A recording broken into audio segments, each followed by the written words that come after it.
What's up les catch addictés, bienvenue dans cette nouvelle vidéo, c'est Jimbo et je serai votre commentateur aujourd'hui. Et aujourd'hui catch addict, on se retrouve pour les résultats du SmackDown du 8 octobre 2021. Mais avant de commencer cette vidéo, et oui, vous avez remarqué que ça faisait un petit moment que je n'avais pas fait de vidéo. Ça fait exactement une semaine, la dernière vidéo était l'unboxing des Sermatax 2021 que je m'étais procuré grâce à notre cher Axel de la chaîne WWE Fan France. Donc je tiens avant tout à m'excuser, donc je vais me justifier pourquoi je n'ai pas fait de vidéo depuis un petit moment. Comme vous le savez, je travaille et c'est vrai que après avoir fini le travail, on est bien fatigué.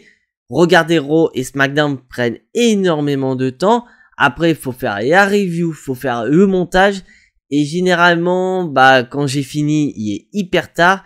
Et malheureusement, ça me gêne un petit peu de vous sortir des vidéos autour de 22h, 23h. Mais si cela vous convient, n'hésitez pas à le dire dans les commentaires. Et si vraiment majoritairement ça vous dérange pas que je sorte mes vidéos hyper tard, ne vous inquiétez pas, je sortirai mes vidéos tard, 22h, 23h. Car c'est vous qui faites vivre la chaîne. Donc c'est vous qui faites en sorte que la chaîne fonctionne. Donc c'est normal que si des vidéos arrivent tard, c'est parce que vous le voulez. Mais vous allez voir que j'ai modifié mon format de vidéo parce que c'est vrai que j'adore modifier mes formats de vidéo.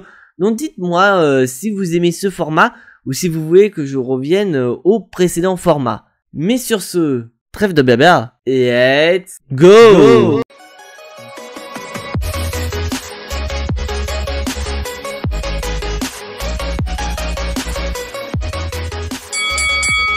Alors déjà, je vais vous donner mon avis par rapport à ce SmackDown. Je l'ai trouvé assez bon, mais quand même, il y a eu beaucoup de flops lors de cet épisode de SmackDown.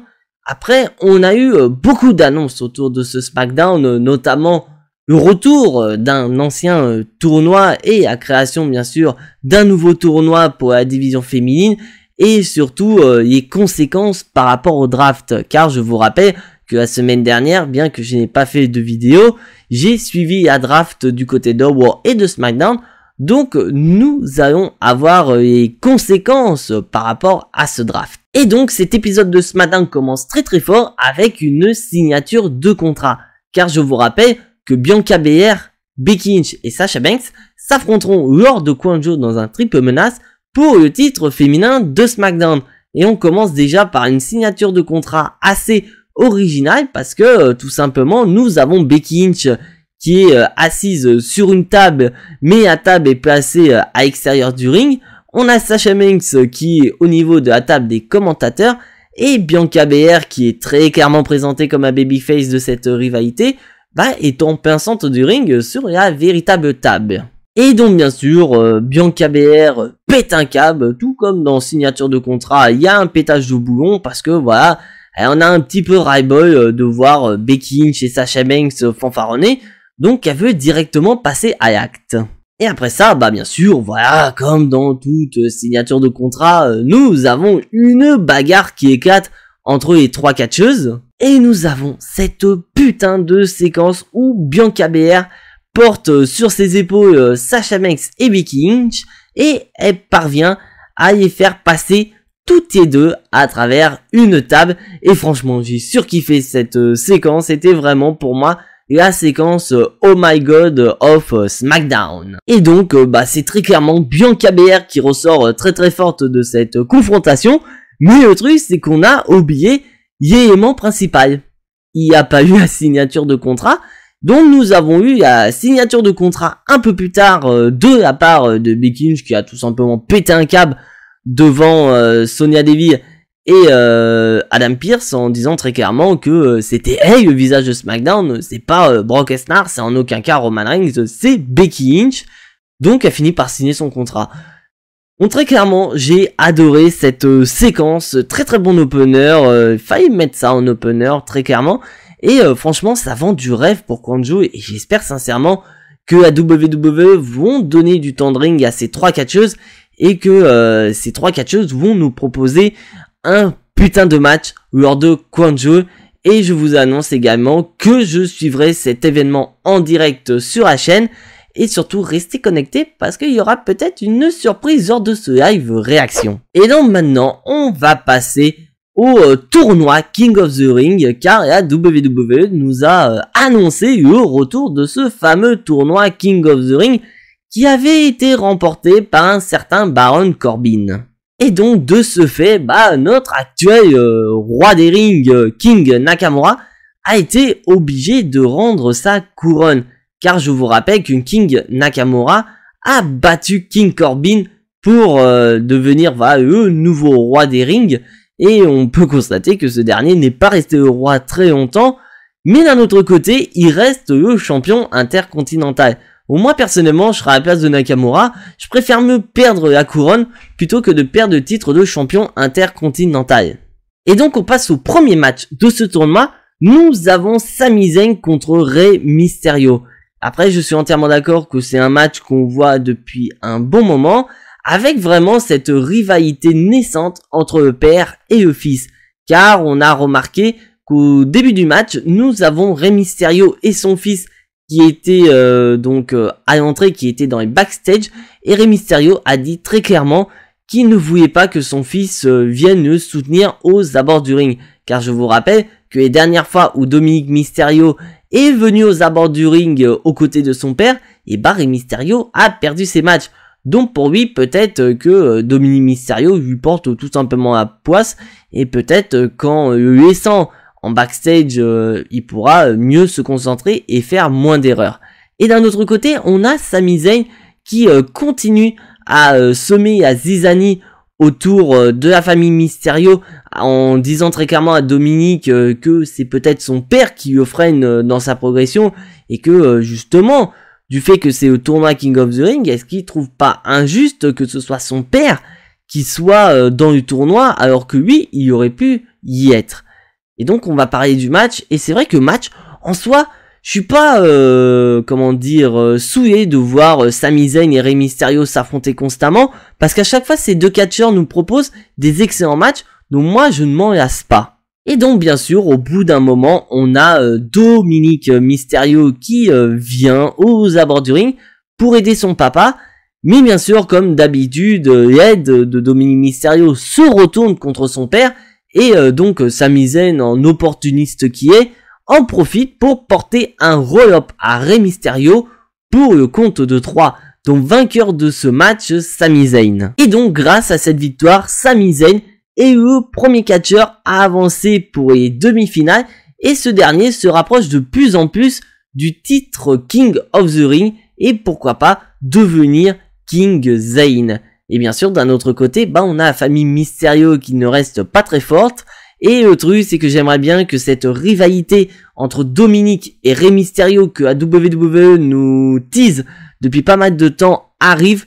Parce que là, très clairement, à force d'attendre, quand cette rivalité va naître, j'ai bien peur qu'on s'en foute royalement. Et après, bien sûr, le tournoi des hommes, on va passer au tournoi des femmes. Car en effet, on avait donc le tournoi King of the Ring, et on avait aussi le tout premier tournoi féminin qui a exactement le même enjeu. Mais je ne vous cache pas que ce tournoi féminin commence très très mal. Car en effet, le premier match, c'est Zelina Vega contre Toni Storm. Et c'est vrai que sur le papier, t'as envie de te dire que Toni Storm va écrabouiller Zelina Vega. Mais ce n'est pas le cas, c'est Zelina Vega qui bat Toni Storm en quelques minutes. Et franchement, je suis hyper dégoûté parce que j'aime bien Toni Storm. Je me dis c'est peut-être une future main eventeuse du côté de SmackDown, ça pourrait être assez sympa. Mais on sait très bien que Vince McMahon n'aime pas trop les catcheuses de NXT. À preuve, elle n'est pas respectée. Elle perd quand même contre Zelina Vega. Une Zelina Vega, voilà, qui reste quand même très très forte. Elle enchaîne quand même sa deuxième victoire consécutive. Et elle avance aux demi-finales de ce fameux tournoi féminin. Et maintenant, on va passer à la séquence du champion universel Roman Reigns, accompagné de ses cousins et Usos, et bien sûr de Paul Heyman. Et bien sûr, je tiens à vous rappeler que durant ce segment, Roman Reigns va rappeler ce qui s'est passé la semaine dernière durant le draft, notamment avec lui qui a été drafté du côté de SmackDown, Paul Heyman qui soi-disant aurait aidé Brock Lesnar à devenir un agent libre, et que ce dernier, voilà, s'il n'arrivait pas à faire drafter les Usos avec Roman Reigns, et bah il risquait d'avoir des problèmes. Et bah ça n'a pas été le cas parce que voilà, les Usos ont été draftés du côté de SmackDown, et donc ce segment commence par un segment traditionnel de Roman Reigns en disant très clairement aux fans catch addict qui étaient présents à San José de le reconnaître en tant que chef tribal et de le reconnaître en tant que champion universel. Mais surtout, il va rappeler que Paul Heyman a très bien réussi son boulot car il a permis à The Bloodline, donc Roman Reigns et Uso, d'être réunis du côté de SmackDown. Donc il demande au public de reconnaître Paul Heyman. Et après ça, bah nous avons une séquence où voilà, dis-moi franchement, car Roman Reigns veut savoir si Paul Heyman est vraiment à l'origine du fait que Brock Lesnar est un agent libre. Donc, je tiens quand même à vous rappeler qu'étant agent libre, Brock Lesnar peut très bien être à SmackDown ou à Raw à tout moment. Et donc on voit que Paul Heyman cherche plus ou moins à éviter la question et sortir vraiment des choses en disant qu'il a été accusé de nombreuses choses. Et il commence donc à baisser la tête. Et là d'un coup on a Roman Reigns qui lui fait relever la tête en lui disant: mec, tu me regardes dans les yeux, parce que là en baissant la tête t'as un peu fait bère mec. Et donc il va continuer en vendant le fait qu'il n'a pas trahi le chef tribal, parce qu'il dit très clairement que faudrait vraiment être un idiot, faut vraiment être con pour trahir le chef tribal, sachant que ce dernier va conquérir la bête et il va rester champion universel. Et là d'un coup on a Roman Reigns qui lui dit: écoute Paul, je sais très bien, mais par contre je veux que tu dises ce que tu penses à la caméra devant Brock Lesnar, mais ne t'inquiète pas, tu peux y aller sans aucun problème, je vais te protéger, et je sais très bien que si Brock Lesnar y est là, je vais pouvoir le défoncer. Et donc après ça, on a cette superbe promo de Paul Heyman où il regarde la caméra, mais c'est limite, il nous envoie clairement le message à nous, alors que c'est à Brock Lesnar qui le dit, en disant très clairement que le vainqueur de ce match à Crown Jewel sera toujours notre champion universel, le chef tribal Roman Reigns, et que ceci n'est pas une prédiction, mais un spoiler. Et après ça, il va sortir une vieille phrase de Roman Reigns qui était Believe that, donc ça veut dire croyez en cela. Et là, il va dire très clairement à Brock Lesnar: ça, tu ne pourras pas le croire. Et là, franchement, j'ai bien aimé cette séquence. Et en parlant de Brock Lesnar, eh ben, on nous a annoncé que Brock Lesnar sera présent la semaine prochaine à SmackDown, dont je verrai bien une belle confrontation entre, déjà dans un premier temps, Brock Lesnar et Paul Heyman. Et après ça, on aurait Roman Reigns qui tiendrait sa parole et qui irait protéger Paul Heyman. Et donc on va continuer notre tournoi féminin avec le deuxième match. Et franchement, bah on est toujours dans la continuité du premier match. Car en effet, c'est un nouveau match entre Carmella et Liv Morgan. Et comme vous avez pu le voir depuis la semaine dernière, Carmella se trimballe avec un masque qui, on se demande qu'est-ce que ce masque protège, parce que très clairement c'est un masque, franchement je me dis que celui de Sheamus il protège quelque chose, mais là celui de Carmella il protège absolument rien, parce que elle nous fait le coup du Moneymaker. Et là WWE ils nous ont recyclé des vieux trucs, ils nous ont recyclé un vieux truc de 2014 avec The Miz qui faisait sa petite starlette du cinéma et qui n'aimait pas qu'on lui frappe le visage parce que pour lui son visage coûte de l'argent. Donc c'était le Moneymaker. Et donc voilà, tu te dis encore un match entre Carmella et Liv Morgan, donc tu te dis voilà, ça va faire comme les fois précédentes, ça va être Liv Morgan qui va gagner, parce que justement WWE on sent qu'ils veulent donner une opportunité à Liv Morgan, pardon, lui donner un push potentiel à la WWE. Et bah pas du tout, parce que c'est Carmella qui remporte le match et qui avance à la demi-finale. Et franchement je suis hyper dégoûté, parce que tu te dis putain, WWE, si vous voulez donner un push à Liv Morgan, c'est peut-être le moment de lui donner, voilà, peut-être pas forcément lui donner directement un match de championnat lorsque le draft sera effectif, parce que je vous rappelle que Carmella donc part du côté de Raw, mais que Liv Morgan reste du côté de SmackDown. Donc peut-être que voilà, c'était peut-être le meilleur moyen de lui donner un push progressif plutôt que lui donner directement un match de championnat après le draft. Donc peut-être voilà, lui donner ce couronnement voilà, de reine pour pourquoi pas un peu plus tard lui donner un match de championnat. Je pense que ça aurait été la meilleure option pour Liv Morgan, mais là, très clairement WWE ne respecte absolument pas Liv Morgan. Et là donc nous avons le tableau de ce tournoi, dont nous avons donc Zelina Vega et Carmella qui vont donc en demi-finale, et elles vont donc s'affronter la semaine prochaine du côté de SmackDown. Mais bien sûr, je vous rassure que du côté de Raw, ce n'est pas mieux, parce que nous avons dans un premier match Doudrop et Natalya, et d'un autre côté Shayna Baszler et Dana Brooke qui vont s'affronter. Donc je vous fais voilà une petite preview et une prono de ces matchs à venir. Moi pour moi ça va être Doudrop et Shayna Baszler qui vont s'affronter en demi-finale, parce qu'on voit très clairement que, comme on a vu lors du dernier épisode de Raw, une petite rivalité est en train de naître entre Shayna Baszler et Doudrop. Donc peut-être pourquoi pas utiliser ce tournoi pour lancer cette rivalité entre les deux catcheuses. Et maintenant, on continue le non-respect, et pour moi, c'est le flop total de la soirée, avec notre cher Happy Corbin qui nous accueille pour son fameux talk show. Mais bien sûr, son talk show est vite interrompu par Kevin Owens qui réagit comme un débile, très clairement, parce que il est tout seul face à deux gars, et donc naturellement, ce sont Happy Corbin et son acolyte qui prennent avantage sur Kevin Owens. Et donc, Kevin Owens, il est massacré. Et comme je l'ai dit, c'est un manque de respect total envers Kevin Owens. Peut-être que WWE ne savent plus où le mettre, parce que je vous rappelle que le contrat de Kevin Owens à WWE expire en début d'année, et que Kevin Owens n'a pas exprimé sa volonté de re-signer à la fédération. Mais par contre, Kevin Owens a annoncé la couleur, peut-être un départ définitif de la WWE vers All Elite Wrestling pour pourquoi pas rejoindre d'autres catcheurs, peut-être faire des affiches de rêve contre encore Daniel Bryan, CM Punk, Kenny Omega, Adam Cole, ça peut être intéressant. Donc peut-être que voilà, WWE n'ont aucun projet pour Kevin Owens, et qui le mettent voilà dans des segments un peu embarrassantes. Et franchement, moi ça m'énerve un petit peu, parce que j'adore Kevin Owens depuis qu'il est face, ça lui va très bien. Mais là tu te dis qu'en début d'année, voilà, il affrontait quand même Roman Reigns pour le titre universel, et que là maintenant, il est dans des segments avec Happy Corbin où il est clairement ridiculisé. C'est vraiment le gros manque de respect total pour Kevin Owens.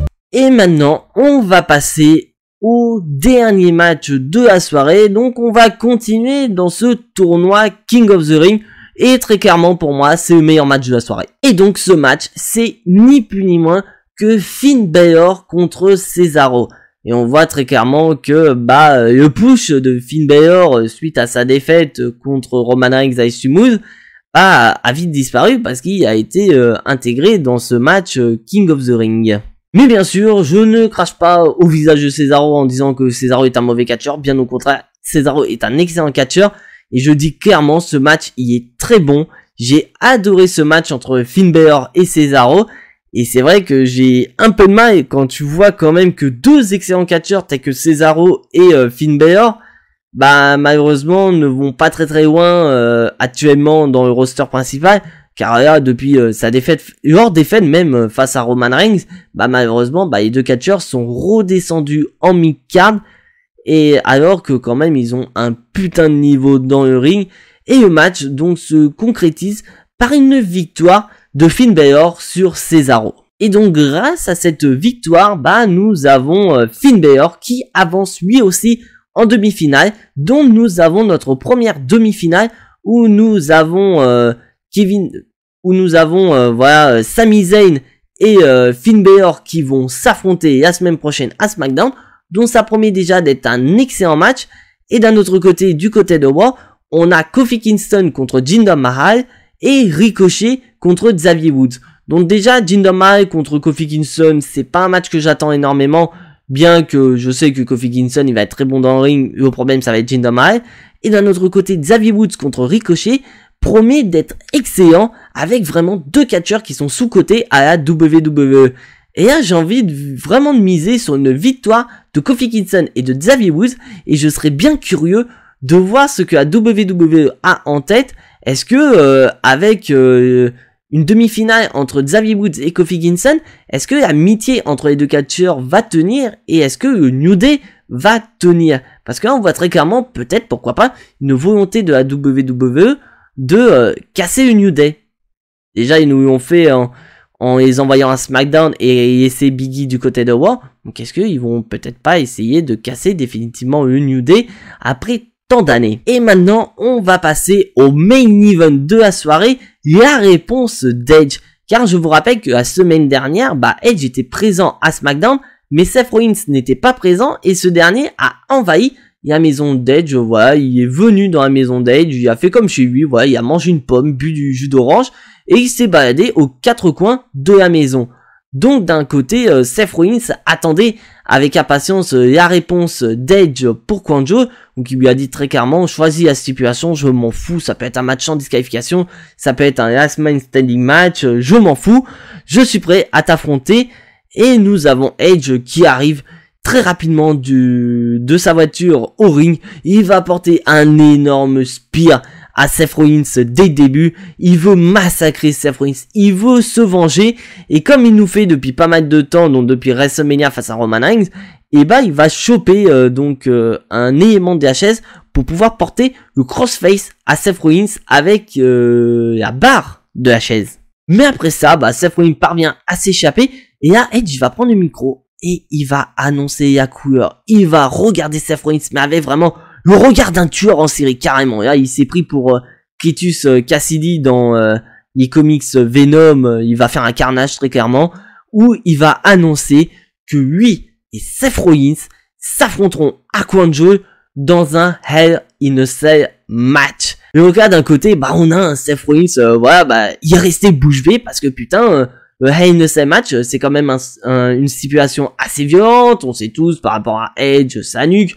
Donc Seth Rollins, il est surpris de voir que Edge prend autant de risques. Et d'ailleurs, moi, ça m'a fait énormément plaisir cette annonce de stipulation entre Edge et Seth Rollins.